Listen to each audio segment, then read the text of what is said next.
Good afternoon, everybody. Today we'll be learning about how to say your name and where you're from in Portuguese.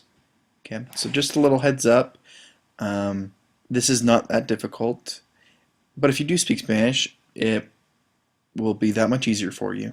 Okay, so let's begin. Okay, first you begin by saying the word meu. This means my. Okay, so remember, meu. After saying the word meu, say the word nome, which means name. Okay, so the first one is meu, the second word is nome. So after you say the words meu nome, comes the next word, which is é. Okay, notice above the E there's an accent mark. Okay, in Portuguese, when there's an accent above an E, you make the sound é, which means is. Okay? So, after saying meu nome é, you'd obviously insert your name. Okay, so let's do an example. So if my name is Joe Anderson, I would say meu nome é Joe Anderson. Okay, so it's as simple as that. So remember, the first word is meu, the second word is nome, and the third word is é. Okay? So now let's learn about how to say where you're from in Portuguese. Okay?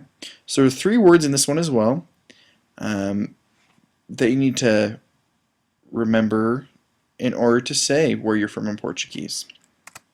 Okay? So the first word is eu, okay, which means I. Okay?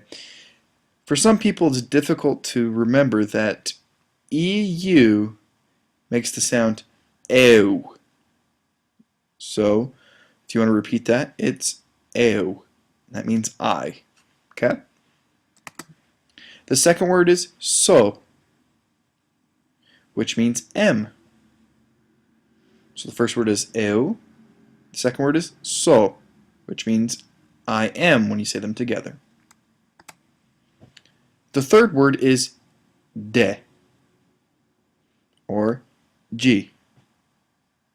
Okay? It all depends what your personal preference is. Personally, I would say eu sou de. Okay, but there are a lot of other people that say eu sou G. Okay? And G or de means from. So now you say all together eu sou de, and then where you're from. Okay? So let's have an example with that one as well. So if I'm from Logan, Utah, I would say eu sou de Logan, Utah. As simple as that. Okay? So remember, in the first example where you learn how to say your name in Portuguese, it's meu nome é, and then you say your name. And then to say where you're from, it's eu sou de, and then you say where you're from. Okay? So just for some final words. So now that you know how to say your name and where you're from in Portuguese, okay, this will aid you in your classroom to become closer to parents or students who are native speakers in Portuguese. Okay? But I hope you learned something from this presentation, and if you want to, share this. Okay? I'm Landon Mortensen. Thank you.